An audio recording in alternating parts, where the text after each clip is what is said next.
शुक्रवार को Republican party of India Jharkhand प्रदेश कार्यकारिणी की बैठक कालेश्वर बौद्ध की अध्यक्षता में करमटोली प्रदेश कार्यालय में हुई। बैठक का संचालन झारखंड प्रदेश महासचिव प्रीतम सांड लोहरा ने किया। बैठक में सर्वसम्मति से संगठन का विस्तार किया गया। इस क्रम में झारखंड प्रदेश के वरिष्ठ उपाध्यक्ष नागेश्वर लोहरा और रांची जिला युवा मोर्चा अध्यक्ष अनुज कुमार को मनोनीत किया गया। साथ ही ओबीसी को 27% आरक्षण, सीएनटी एक्ट में संशोधन, बढ़ती महंगाई को लेकर एक दिवसीय धरना समेत कई मुद्दों पर चर्चा की गई। इस अवसर पर प्रेस वार्ता को संबोधित करते हुए अध्यक्ष कालेश्वर बौद्ध और महासचिव प्रीतम सांड लोहरा ने क्या कुछ कहा, सुनिए। सर, आज किन विषय को लेकर आप लोग प्रेस कॉन्फ्रेंस आयोजित किए हैं? आज प्रेस कॉन्फ्रेंस नहीं है, आज हमारे प्रदेश की मासिक बैठक है। इस मासिक बैठक में हम लोग पूरे महीने भर का जो कार्यक्रम हुआ उसका समीक्षा किए और आने वाले पूरे महीने भर का प्रोग्राम हम लोगों ने तय किया है, जिसमें से अभी 3 मुद्दों पर हम लोग विशेष आज अभी गहन चिंतन मनन हम लोगों ने किया और मुख्य 3 मुद्दे हैं।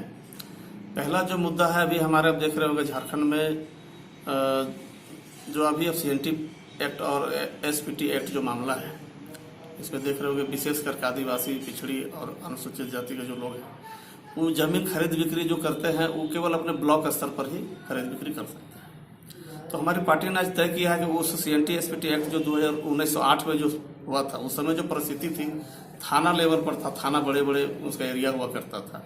अभी जो है थाना बहुत छोटा हो गया है। हम लोग चाहते हैं उसको रद्द करके पूरे उसको जिला स्तर पर किया जाए, ये हमारी पार्टी का मांग है।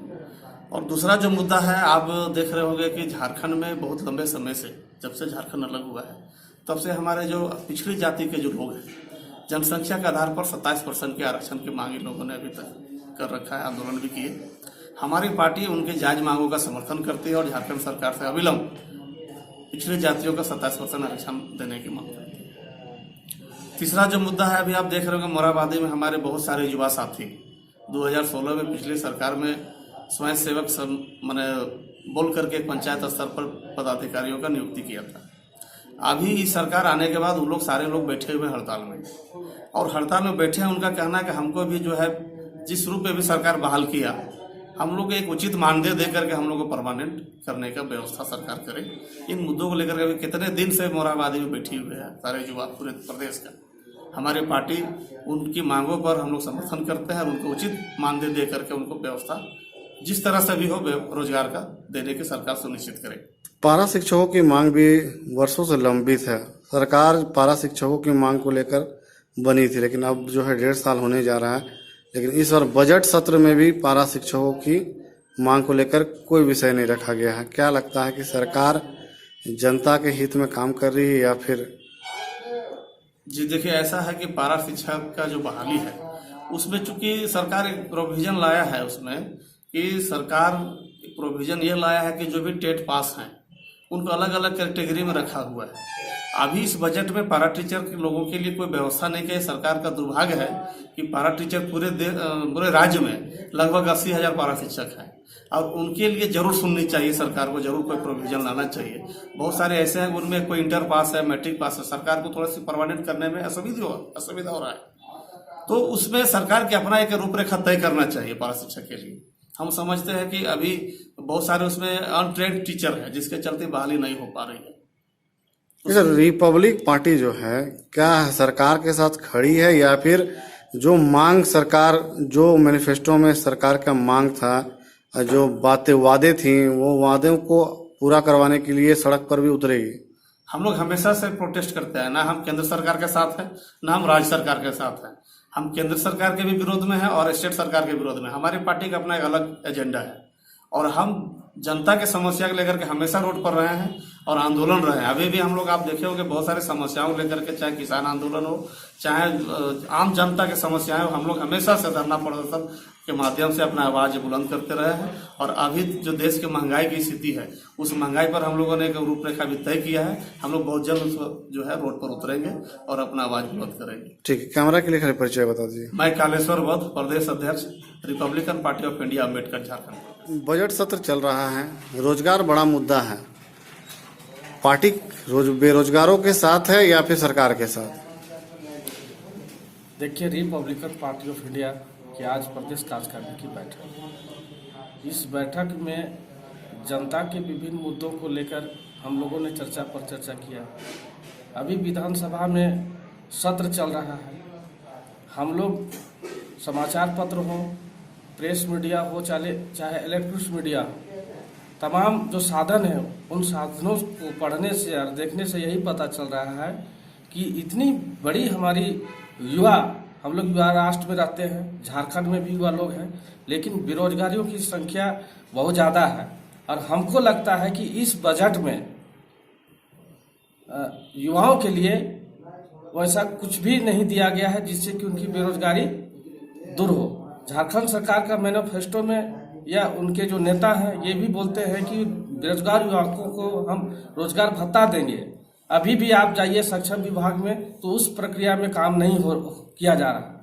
इसलिए Republican party of India in तमाम मुद्दों को लेकर बहुत ही जल्द हम लोग सड़क में उतरेंगे और जनता का साथ देंगे। आपकी पार्टी में भी कई जो है युवा हैं जिन्हें भत्ते की जरूरत है, जो सरकार बेरोजगारी भत्ता का वादा करके आई थी। क्या लगता है इस मामले पे सरकार को आपकी पार्टी घेरेगी? क्योंकि कई अन्य मुद्दे हैं, नियोजन नीति रद्द हो चुकी है, नई नियोजन नीति बनाने में प्रक्रिया लगती है और उसकी जानकारी आपको भी है। क्या लगता है कि मतलब जिस तरह सरकार टाल मटोल कर रही है उसे घेरेंगे सरकार को?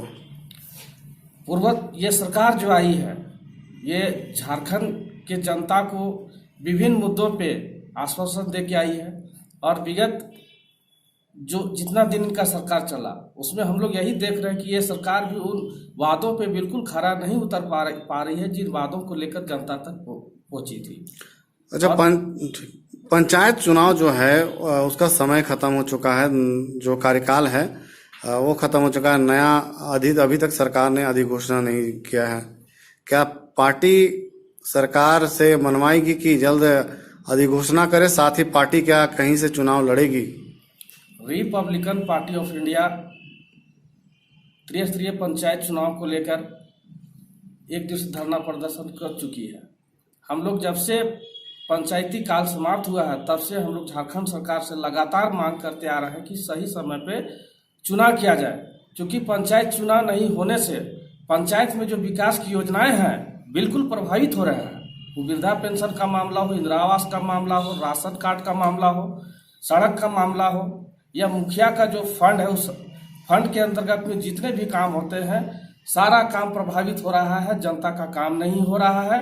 और हम सरकार से मांग करते हैं मेरी पार्टी की ओर से कि जल्द से जल्द मुखिया चुनाव कराया जाए ताकि जनता का काम सही समय पे हो पाए।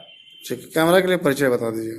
प्रीतम सांड लोहरा, प्रधान महासचिव, Republican party of India, Jharkhand. Party कार्यकारिणी की बैठक हुई है, क्या कुछ इस कार्यकारिणी की बैठक में निर्णय लिया गया है?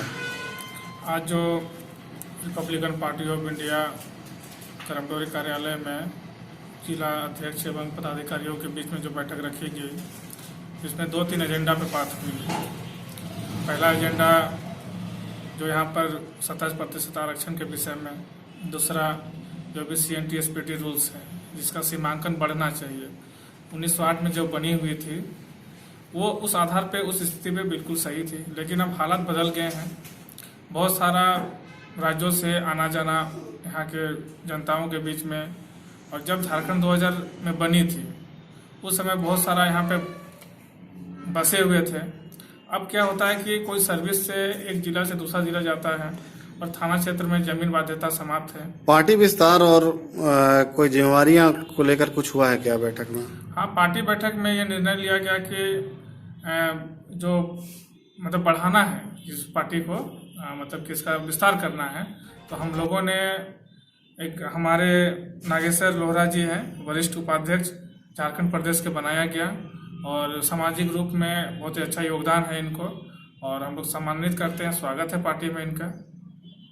अच्छा, पंचायत चुनाव हैं कुछ दिनों बाद, अभी फिलहाल जो है ऐलान नहीं किया गया राज्य सरकार की ओर से, क्या पार्टी चुनाव लड़ेगी? अब पार्टी बिल्कुल चुनाव लड़ेगी और राज्य सरकार और निर्वाचन जो आयोग इसको बहुत ही मतलब कि समय पे नहीं कराना बहुत बड़ी मतलब कि दुख की बात है कि सरकार तो चल ही रही है लेकिन निर्वाचन को अपना जो ड्यूटी रहता है, जो कार्य रहता है, वो ठीक से नहीं कर पा रहे। इस कारण से अभी चुनाव बढ़ रहा है। क्या लगता है चुनाव समय पर नहीं होने से कहीं ना कहीं अधिकार का दुरुपयोग हो रहा है क्या? बिल्कुल, आपका कहना बिल्कुल सही है। हम क्षेत्र में जाते हैं, बहुत जगह ऐसे आवासीय जाति हो गया, फिर विभिन्न चीज़ों को लेके पब्लिक जब मुखिया, वार्ड सरपंच या जिला परिषद के पास जाती है तो शायद उनको पता होना चाहिए, जिला परिषद, मुखिया, पंचायती राज जितने भी सरकार द्वारा मनोनीत किए हुए हैं उनका पावरलेस ऑलरेडी हो चुका है।